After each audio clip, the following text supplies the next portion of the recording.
Bueno, Raúl, estamos con Raúl Pérez Garrote. Eh, Empiezo de atrás adelante, ¿no?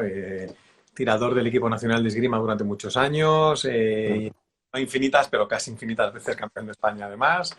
Es máster en nutrición deportiva y es autor de posiblemente la única publicación que existe en el mundo, que es curioso, y digno de que alguien se haya lanzado, digno de admirar porque alguien se haya lanzado a hacerlo, de la única publicación que tiene que ver con la hidratación y los efectos, la deshidratación y los efectos agudos en el entrenamiento de la esgrima de alto nivel. ¿Mm? Ujú.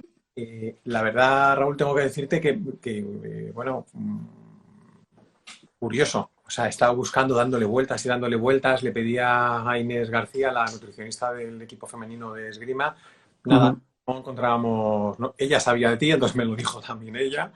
Y Ujú. bueno, pues la verdad que un placer tenerte Genial. para esta charla hoy. Muy bien. Pues nada, cuéntame. Preguntas, ¿vale? Bueno, Vale. vamos también de atrás adelante. Eras deportista de esgrima. Al final, todos los deportistas de alto nivel tenemos nuestras manías, las reconozcamos o no. Pero ahí, Cierto. claro. Y todos teníamos manías, ya no con las manías de cómo entro a la pista, también con la comida, ¿no? Que como, que no como, Ujú. el agua, no vamos a entrar ya en la broma de psicología de los botes, en qué posición estas cosas. Pero bueno, ¿tenías algún tipo de como de creencia o ritual, por decirlo de alguna manera, respecto a la alimentación para entrenar y para la competición, que después de haber formado como nutricionista hayas variado o... A ver, yo creo que lo que sí que bueno, yo he ido aprendiendo y sí que sucede es que al principio cuando empezamos a competir, muchos de nosotros cometemos los típicos errores de cuando sentimos que a lo mejor estamos faltos de energía a mitad de una competición o que necesitamos ahí bueno, pues eso, pues ingerir algo de comida durante la competición, tiramos hacia algo muy calórico, hacia el chocolate, hacia algo dulce. Entonces, yo creo que yo he sido, como muchos de nosotros, uno de esos que ha cometido ese error de comer bueno, pues dulces o bebidas azucaradas durante la competición y luego, ahora, habiéndome formado, me doy cuenta que, claro, que esos son carbohidratos con un alto índice glucémico. Eso produce una subida de azúcar muy grande en sangre, viene la insulina y se da eso que se dice que es la glucólisis reactiva, o sea, te da un bajón de azúcar, o sea, te da como un bajón, te da una sensación de cansancio que no tenías antes de haber comido. Entonces, creo que es importante y creo que es algo que he aprendido que durante la competición lo interesante no es ingerir ese tipo de alimentos. Lo más interesante es llevar una hidratación muy buena y luego ir pegando quizás sorbos de una bebida energética cada pues un intervalo de 15 minutos sí, suele estar bien, con algunos bocados de algún plátano, de algún alimento que tenga fructosa, que son, bueno, pues esos carbohidratos de bajo índice glucémico que nos interesan más durante la competición. Y bueno, de hecho es lo que siempre que vemos a Nadal o algún deportista así, en algún deporte siempre le vemos haciendo lo mismo, ¿no? Bebiendo un sorbito de agua, bebiendo un sorbito de una bebida energética, dando un bocado a un plátano, pues bueno, por ahí van los tiros. Yo creo que eso es lo más interesante. Es verdad que nuestras competiciones son muy largas, no sabemos cuándo vamos a volver o sea, son asalto, depende una hora, luego otro asalto, o sea, es complicado encontrar ahí el punto de cómo mantener una buena hidratación y una buena ingesta pues de alimentos, pero bueno, yo creo que eso sería no sé, un consejo adecuado, la verdad. Ahora que has dicho esto me he acordado de un amigo, Sebastián, es entrenador, preparador físico de Ujú. tenistas de alto nivel, trabaja en Barcelona, uno de los clubes, y ha trabajado con todos los que tenemos en mente en la cabeza, menos a lo mejor con Rafa Nadal, es con el Ujú. pasado. Y él siempre decía que los tenistas, que les pasa un poco como a nosotros, pero como más desastre, ¿no? Que nosotros tenemos mucho tiempo entre asalto y asalto, pero ellos no saben, es una vida desorganizada porque no saben el sábado, es el día que se enteran en qué torneo pueden competir, como es cuando actualizan el ranking, en qué torneo Ujú. pueden no saben nunca la hora. O sea, Nadal sabe, Ya, ya, el not before 11 es que sabes que empiezas a jugar a las 11, pero a lo sí, mejor en el mundo de las... bueno, nunca sabes cuánto dura el partido ya, anterior. ya, Y ellos lo sí que se único parece. que me decía, dice, Marcos, tú fíjate en el tenis, dice, cuando veas a un deportista, a un tenista de alto nivel, comer chocolate, un bollo, comerse un plátano de golpe, dices que ha dado el partido por perdido. Dice, porque lo único que de verdad tienen cuidado extremo es con el consejo que acabas de dar, ¿no? De Ujú. no estar hiperglucémico para que Ujú. y luego el bajón. Así que Cierto. Ujú. eso. Bueno que me lo hayas recordado. Oye, luego al esgrima hay una cosa que he leído en un estudio que hacías mención, que yo siempre lo había pensado, claro, traje de esgrima cerrado hasta arriba, encima estás con el plástico interior de la chaquetilla eléctrica, que hace efecto bolsa de plástico, claro. ¿Cómo afecta el traje de esgrima? Bueno, pues es interesante porque es precisamente lo que queríamos ver con el estudio que hicimos, ¿no? Creo que la idea era esa, era hacer dos entrenamientos con la diferencia de que en un entrenamiento limitábamos la ingesta de líquidos, no podían beber nada, y replicábamos el entrenamiento, pero ingiriendo agua. Entonces, la idea era ver el efecto que tenía, primero, la pérdida de peso, que es lo que marca un poco la deshidratación, ¿no? Sabemos que a partir de una pérdida de más del 2% del peso corporal se considera que una persona está deshidratada, y ver los efectos que tenía en esgrimistas en este caso. A ver, la muestra que teníamos nosotros es una muestra pequeña, una muestra de deportistas de alto nivel, pero no es una muestra muy extensa. Lo que sí que vimos y lo que sí que es interesante es que afecta de forma muy, muy significativa a la percepción del esfuerzo. O sea, la escala de Born, la escala de RPE, sí que se veía que claramente para una persona una misma sesión de entrenamiento, o sea, y si lo trasladamos a la competición, pues la competición va a ser mucho más estresante, le va a tener una sensación mucho más de hacer un esfuerzo mucho más agotador si está deshidratado. Y luego eso, por supuesto, tiene sus efectos en la toma de decisiones, en muchas cosas que seguirían más entrar en la psicología. Pero sí que era ahí donde se encontraban los resultados más significativos, en el hecho de cómo percibían el esfuerzo y cómo percibían una misma carga de entrenamiento. Las otras pruebas que utilizamos, que era cortisol, o sea, para ver la hormona del estrés, para ver la velocidad de reacción, o sea, diferentes parámetros, aparecían resultados menos significativos. O sea, que sí que se veían afectados, pero de una forma tan clara. Lo cual, ¿a qué nos lleva? Que, bueno, que es importante hidratarse bien, es importante tener una hidratación adecuada, fundamentalmente porque nos puede afectar a cómo nos encontramos nosotros durante la competición y, por lo tanto, a nuestro estado de ánimo, nuestra toma de decisiones, nuestra concentración, esos aspectos más psicológicos. En cuanto a velocidad de reacción, pues bueno, puede que sí, porque se sabe que cuando tú pierdes líquidos, te deshidratas, también pierdes electrolitos o pierdes esas sustancias, sodio, esas sustancias calcio bueno, que están relacionadas con la transmisión de los estímulos, pero en la prueba que hicimos nosotros no lo vimos claramente, no vimos que existiese esa relación tan concreta. Pero bueno. Pues la verdad que la percepción del esfuerzo es importante. Me acuerdo con una sablista, bueno, del equipo, estábamos valorando cómo estaba entrenando hace ya 3 años y las pruebas de condición física, ella había cambiado un par de cosas y estaba bajando el rendimiento, estaba saltando menos, o sea, todos los indicadores que nos dicen que si estamos mejor o peor estaban empeorando de manera significativa. Y ella me decía, dice, Marcos, pero me encuentro fenomenal. Entonces, es verdad que las pruebas nos decían una cosa, pero al menos su percepción la hacía competir precisamente por eso, ¿no? Porque la percepción era de lo que estaba haciendo y cómo se encontraba era buena, ¿no? O sea, que la verdad que es un Bueno, es dato. un parámetro muy a tener en cuenta. Es verdad que son parámetros que es más difícil medir o cuantificar cómo te afectan a nivel de la relación entre, bueno, pues eso, la percepción del esfuerzo y el rendimiento, pero en lo que es evidente es que está relacionado y que si nosotros percibimos un esfuerzo como muy agotador y estamos, bueno, pues nuestro estado de ánimo va a ser peor, bueno, pues, y nuestro rendimiento va a decaer, está claro. Pues mira, el otro día en la charla que tuvimos con Jaime Díaz Ocejo, el psicólogo de la selección de fútbol, hablábamos, bueno, él me decía, ¿no? Cómo se clasifican los deportes, ¿no? Él me hablaba en su punto de vista, desde su punto de vista o desde su ámbito, que es la psicología deportiva. Nos clasificaban a la esgrima, que es, claro, deporte adversario, combate. Respecto a la hidratación, ¿se nos clasifica en algún punto de similitud o sobre todo diferente con algún otro deporte que hayas trabajado o estudiado? Pues, a ver, yo creo que el problema de la hidratación y la deshidratación en este caso es que es muy individual, muy personal. Me viene a la cabeza, por ejemplo, un deportista capture, no sé si te recuerdas, floretista, que sudaba el tío que se ponía, vamos, se cubría de agua, y luego otra persona igual le afecta menos, otra persona pierde menos líquidos ante un mismo esfuerzo, porque a lo mejor su temperatura corporal es distinta. Entonces, es difícil comparar la esgrima con algún deporte. Está claro que a mí, lo primero que se me viene a la cabeza si me haces esta pregunta es deportes en los que haya que el material que le recubra el cuerpo sea parecido a la esgrima. Por ejemplo, automovilismo.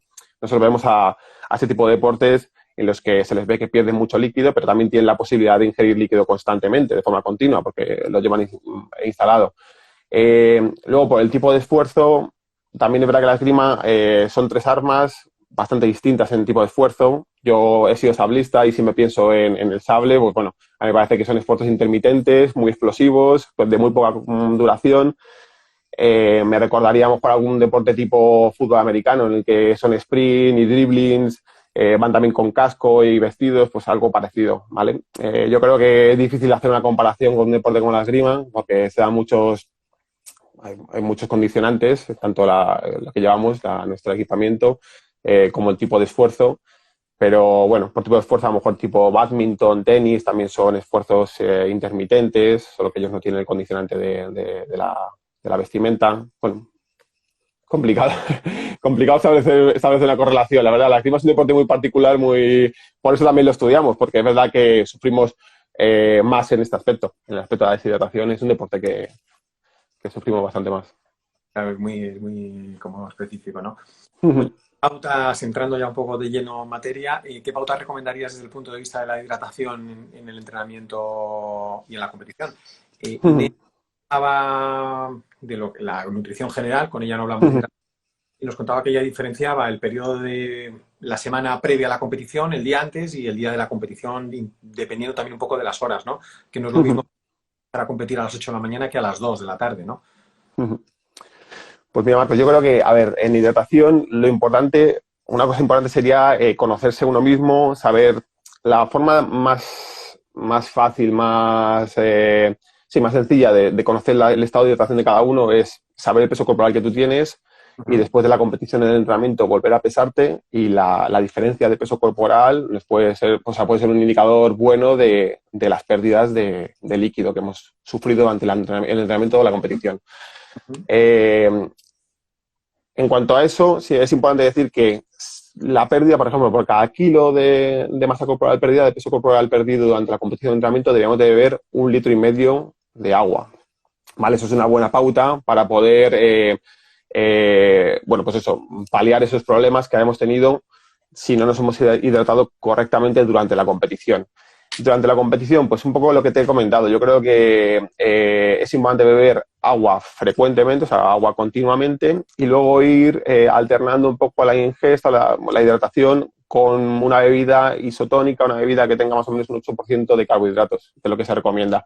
¿Vale? Cualquier bebida tipo Gatorade, Powerade y todo eso son bebidas que tienen aproximadamente ese tipo de carbohidratos, el 8%, y nos interesan, ¿vale? Pequeños sorbos cada 15 minutos y luego ir hidratándote constantemente.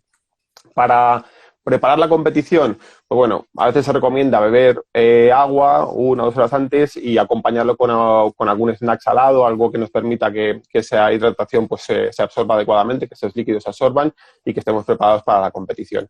Pero bueno, es un poco, las pautas en ese sentido son un poco individuales, o sea, tienen que estar individualizadas, cada uno tiene que conocerse, es difícil decir, como te he dicho con el ejemplo de Capjure, es difícil dar una pauta concreta o sea, una pauta que nos sirva a todos.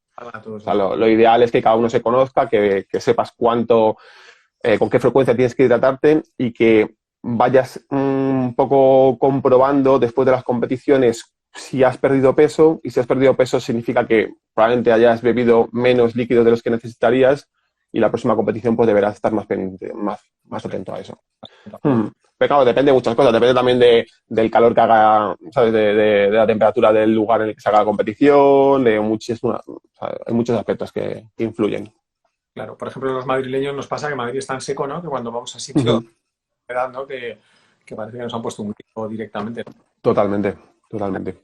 Oye, y le preguntaba a Inés ayer, es verdad, cuando vas a un centro comercial de estos de tipo Decathlon, por ejemplo, que tienen ahí una fila gigante de bebidas, es un poco lío, porque al final es incluso lío para los que sabemos un poco que tenemos que mirar, pero al final hay 17 millones de bebidas diferentes, ¿no? ¿Hay algún truco para elegir alguna o para que no puedes tomar? Por ejemplo, me hace gracia Paula Montoya, una sablista, me decía un día, había comprado una que era básicamente azúcar directamente, ¿no? Ya.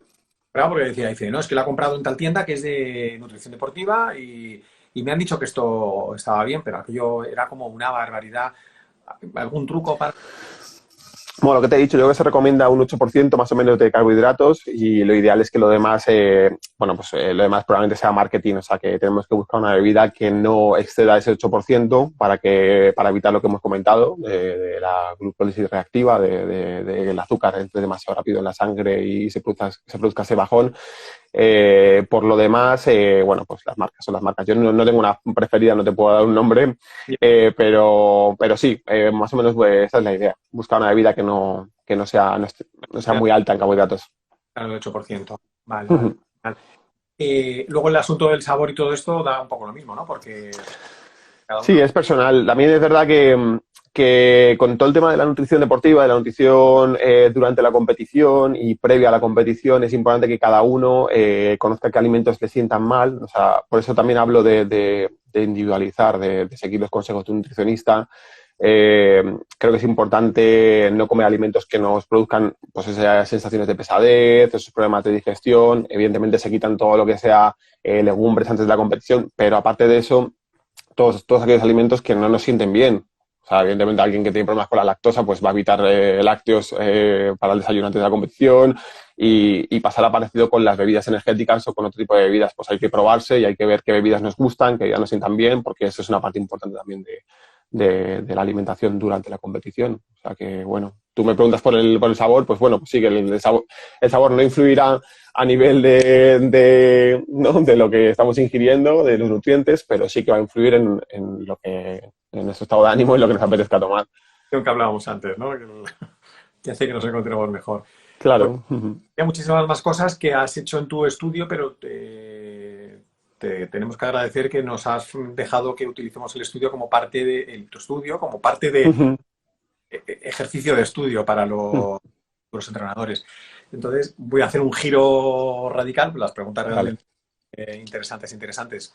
Las que te quería hacer se han terminado y las otras las tienen que descubrir los alumnos. Pero bueno, ha sido, si no me equivoco, el primer nutricionista deportivo que ha trabajado con el alto rendimiento de la esgrima en España, ¿no? Uh-huh. Y muy sonado que yo le conocí después, pero es, por ejemplo, el caso de Guillermo Mancheño, ¿no? Que Uh-huh. cuenta que era un poco la broma de bicho bola y ahora es un deportista que no tiene nada que ver con yo. Bueno, yo hasta que no vi una foto, no diga, me estáis tomando todos el pelo, o sea, estáis compinchados con Raúl o algo así, ¿no? Y cuéntame un poquillo ese caso. No. Pues mira, el caso de Guillermo Mancheño es un caso de una persona que no tenía ningún hábito, ninguna rutina, ningún hábito saludable de alimentación y fue tan bien con él en ese caso porque lo que nos planteamos fue en primer lugar enseñarle a comer, enseñarle la importancia de tener unas rutinas y de controlar lo que come. Más que decirle que sí que lo hicimos, decirle concretamente lo que tenía que comer en cada ingesta y medirle y hacerle un control antropométrico y ver cómo se encontraba e intentar pautarle cada ingesta. Lo más importante fue establecer un hábito, que él cogiese una costumbre de darle importancia a algunas ingestas, sobre todo las que estaban cercanas a los entrenamientos, que es donde él tenía que ingerir el mayor porcentaje de nutrientes del día, y luego en el desayuno también. Y luego bastantes ingestas, tener cuidado con el tema de que bueno, pues fuese constante, o sea, que al hacer muchas ingestas no hubiese esa especie como de picos que no nos interesan, sino que él desde el desayuno, que es una ingesta importante, luego hiciese una comida a media mañana, luego hiciese la comida a mitad de día, antes del entrenamiento una ingesta, después del entrenamiento otra, en la cena otra. Y entonces el hecho de comer tantas veces y el hecho de pautarle y que sean comidas variadas en cada ingesta, tuviese grasas, hidratos de carbono, proteínas, el hecho también de retirar durante las cenas parte de los carbohidratos y hacer sobre todo cenas con más proteicas, bueno, pues a él le ayudó muchísimo. Yo creo que fue, y luego por supuesto que él era una persona muy voluntariosa, con muchas ganas que eso también ayuda muchísimo. A nosotros nos lo hace muy fácil, porque ya sabes que bueno, al final el hecho de ganar o perder peso es, bueno, pues establecer un balance entre las calorías ingeridas y las calorías que se utilizan. Entonces, Guillermo entrenaba mucho, controlamos mucho sus ingestas, sus comidas, y nos ayudó muchísimo y encima lo mejor de Guillermo es que lo mantuvo. O sea, Guillermo tú lo ves ahora y sigue siendo una persona Sí, sí, con ese... está perfecto. La verdad que luego lo que dices, ¿no? Es una persona, es un deportista súper dedicado. O sea, es como Claro, es blanco y hace blanco. Y si le dices negro, sí, sí, sí. Y luego bueno, que para cualquier nutricionista lo ideal, o sea, lo que nosotros nos planteamos cuando intervenimos con alguien así es que la pérdida sea una pérdida progresiva, que no sea una pérdida brusca de peso, sino que pierda aproximadamente, por ejemplo, 1 kilo cada semana. En el caso de Guillermo era así, era una pérdida progresiva y encima que se mantenga, o sea, que sean unos hábitos que perduren, unos hábitos que una vez yo me desentienda de Guillermo continúe por lo menos comiendo bien, aunque ya no mida cada comida, ya no cuente cuánto arroz, si se come una pechuga de 200 gramos, y aunque ya no mida cada alimento, ya sabe más o menos lo que tiene que comer. Entonces, yo ya me quedo tranquilo porque ya sé que Guillermo va a comer bien, va a hacer comidas espaciadas, no va a dejar mucho espacio entre comidas, va a darle importancia a la comida después del entrenamiento porque hay una ventana metabólica y sabe que es donde esos nutrientes que ingiere van a ser utilizados para lo que tienen que ser utilizados. Entonces, esos hábitos y esas cosas que le metes esas ideas en la cabeza, a él ya le van a valer, se le posan ahí y ya te puedes quedar tranquilo. Es un deportista que sabe comer bien. qué bien, qué bien. Sí, la verdad Mm, es que doy fe de que esto es así. mm, Caso de lo que acabas de contar, de la pérdida de peso progresiva o rápida, mm, pasó todo lo contrario con que él lo cuenta como ejemplo, que primero dice, ya, esto de los nutricionistas es una chorrada, me voy a poner yo a dieta y voy a estar todo el verano sin descuidarme y mm, haciendo otro tipo de actividades para no ganar peso en verano, que fue Ignacio Casares, ¿no? mm, 2 veces finalista de la Copa del Mundo. Y él siempre me cuenta, yo esas veces no estaba vinculado, esa época no estaba vinculado a la esgrima, y me contaba, dice, Marcos, me he pasado. Me dice, he perdido tanto peso en verano, me dice que es que lo veía un poco a toro pasado, ¿no? Cuando se recuperó. mm, Dice, me pasaba en la pista, ¿no? Dice, claro, es que me había quitado casi 20 kilos en 3 meses. Me dice, y es que no, dice, es que no podía moverme. Dice, hasta que no empecé otra vez a organizarme, dice que ya me ayudó una persona mm, como a establecer un poquito, volver a ganar peso magro, ¿no? Peso muscular. mm. Pero es verdad que esto es un detalle muy importante. Sí, pues es importante y en este caso yo me separo un poco, es importante hacer caso a un nutricionista. Creo que la ayuda de un nutricionista, alguien que controle bien y que paute bueno, pues esas recomendaciones individualizadas a cada uno, creo que es fundamental. Y ahí hay desde intrusismo de gente que no es nutricionista e intenta intenta dar consejos, hasta información en internet que un poco que despista, o nuevas dietas, todo ese tipo de cosas que a veces nos aturullan, y que creo que lo importante no es eso. Lo importante es que alguien te establezca unos buenos hábitos, que esos hábitos sean saludables, que sean comidas variadas, y que bueno, pues que te enseñe a comer. O sea, que te enseñe, que te dé las pautas para que tú luego puedas seguirlas sin tener el control expreso de una persona. Claro, Eso claro. creo que es importante. Bueno, y todo el rato se está hablando de los hábitos. Y es curioso que deportistas comen bien porque entrenan mucho, etcétera, etcétera. Y ayer leía un artículo de Carrasco de 2008. No haces referencia tú también en tu estudio a este artículo. Eh, bueno, es que era impresionante. Era un estudio hecho sobre deportistas de alto rendimiento jóvenes, o sea, gente que ya compite a alto nivel, pero que son jóvenes. Y era 40% tomaban más cantidad de grasa de la mala de la que las recomendaciones nutricionales nos dan, ¿no? Pero 50%, el 50% del estudio tomaba menos calorías muchas menos calorías de las que necesita. No me acuerdo cuánto era como es que sería casi el 100%, pero el 49% tomaba muchas más calorías, pero que se excedía, pero una barbaridad de las que debería tomar. O sea, respecto a la ingesta energética, no había nadie, o sea, es un top Ya. que estaba en esa zona. Es curioso que una cultura como la española, ¿no? De la dieta mediterránea, que los jóvenes coman mal y que los jóvenes deportistas coman mal y que cuando cuando estudias, es un estudio hecho, si no me equivoco, en Barcelona, con un número amplio de deportistas y eran, ¿no? Y todo el mundo, todos los deportistas, esto es curioso, ¿no? Es como Ya, hombre, yo es que creo que lo que sucede y lo que nos ha pasado a todos cuando hemos sido deportistas es que nosotros tenemos la sensación de que nuestro cuerpo va a funcionar independientemente. O sea, que nosotros comamos lo que comamos, vamos a funcionar porque, bueno, porque tampoco sabemos cómo funcionaríamos con una alimentación adecuada, que iba a ser mejor, evidentemente. Pero nosotros comamos lo que comamos, mucho, poco, comamos mal antes de la competición, funcionamos, ¿vale? Funcionamos, tiramos para adelante. Y porque somos jóvenes y porque, bueno, pues porque es lo que estamos acostumbrados. Claro, ¿qué pasa? Que luego llega un deportista joven, pero que tiene detrás un equipo que le ayuda a comer bien o que tiene bueno, pues esos consejos adecuados y funciona mucho mejor que nosotros. O sea, que evidentemente lo que sí que hay que dejar claro es que, evidentemente, cualquier deportista llevando una alimentación, bueno, en la que ingiera las calorías suficientes, un poco por arriba, un poco por abajo, va a poder competir, va a poder trabajar. Pero está claro que un deportista que ingiera las calorías adecuadas, que tenga unas buenas pautas antes de la competición, va a rendir mucho mejor. O sea, que es lo que hay que dejar claro y lo que probablemente aparezca en el estudio de Carrasco. Muchísimos deportistas de muy buen nivel seguramente tengan una alimentación mejorable.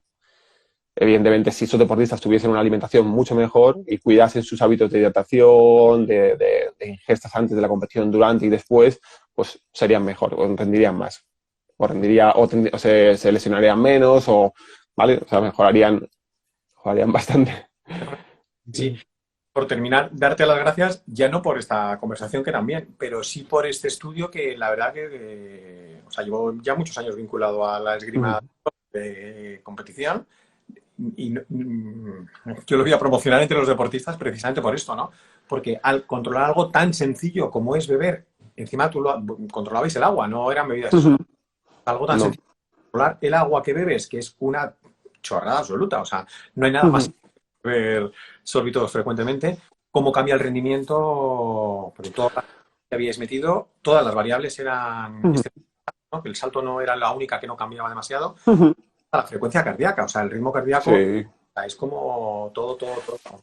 Está claro que afecta y está claro que es algo que es muy fácil intervenir en ello. O sea, que creo que los deportistas tengamos una hidratación adecuada, creo que es fundamental y creo que es algo que muchas veces se nos olvida. Por sencillo que es, se nos olvida. Y creo que es fundamental que la gente lo tenga en cuenta, que tiene que hidratarse adecuadamente y es interesante que después de la competición midan si tienen pérdida de peso, que vean si las pautas que han seguido ese día han sido adecuadas y si no lo han sido, pues que estén más pendientes el próximo día, la próxima competición, de hidratarse mejor. Y es importante para todo, para el estado de los músculos. Evidentemente se sabe que un músculo deshidratado es un músculo con más posibilidades de lesionarse. Se sabe que la pérdida de electrolitos derivada de la deshidratación afecta a la transmisión de los estímulos y al hecho de reaccionar y ante los estímulos, que para un deportista de sable o de cualquier otra arma es fundamental. Entonces creo que la verdad es que por ahí los esgrimistas no tenemos excusas, tenemos que cuidar la hidratación y tenemos que estar pendientes de ello porque en nuestro deporte se ve claramente. Por el tipo de deporte, el tipo de esfuerzo y por nuestro equipamiento, es algo que nos afecta directamente. Oye, por terminar y volver a una cosa que has explicado antes, a raíz de esta pregunta, ¿cómo tiene que medirse un deportista? ¿Se tiene que pesar antes, después, con ropa, sin ropa? ¿Y en base a qué, cuánto tiene que tomar? Bueno, pues las pautas serían pesarse, lo ideal sería sin ropa, evidentemente, pero pesarse de la misma forma antes y después. Evidentemente, sin ropa va a ser lo más adecuado. Y como hemos dicho, pues por cada kilogramo de peso perdido deberían de ingerir 1,5 litros de agua, de líquido, para recuperar ese peso perdido. Eso sería lo ideal. Y para controlarlo para la próxima competición, ¿cómo sería esa pauta? Si yo en una competición sé que pierdo 2 kilos de peso, tendría que estar bebiendo en la próxima competición aproximadamente 3 litros más o menos de agua cada 10-15 minutos, sorbito. A ver, eso, Marcos, es como lo que te he dicho. ¿Sabes? El problema es que como no se pueden comparar competiciones por lo que hemos comentado de la diferente temperatura, de las diferencias entre las competiciones, hay veces que las competiciones van mucho más rápido, otras veces que las competiciones nos dan mucho más tiempo entre asaltos, o sea que es difícil, por eso hablamos de que es difícil establecer una pauta concreta, es decir, tienes que beberte 1 litro de agua en cada competición. ¿Por qué no? Porque hay días que perderás menos, días que perderás más. Lo que sí que es cierto es que lo que podemos hacer es beber agua con frecuencia, beber bebida carbonatada, bebida isotónica cada 15 minutos, ingerir o comer algún alimento que tenga fructosa o algún gel que esté basado en fructosa, algún gel de estos deportivos que esté basado en fructosa, hasta que no nos den esos picos que hemos hablado, y luego controlar el después de la competición. Eso sí que lo podemos hacer. O sea, lo que no podemos es estar pesándonos durante la competición para ver si estamos perdiendo peso durante, pero lo que sí que podemos hacer es cuidar la hidratación durante la competición y luego pesarnos después para que la recuperación de esos líquidos sea adecuada. Lo ideal, evidentemente, sería que nos hayamos hidratado bien y que hayamos perdido poco peso, pero bueno, puede pasar que en una competición no...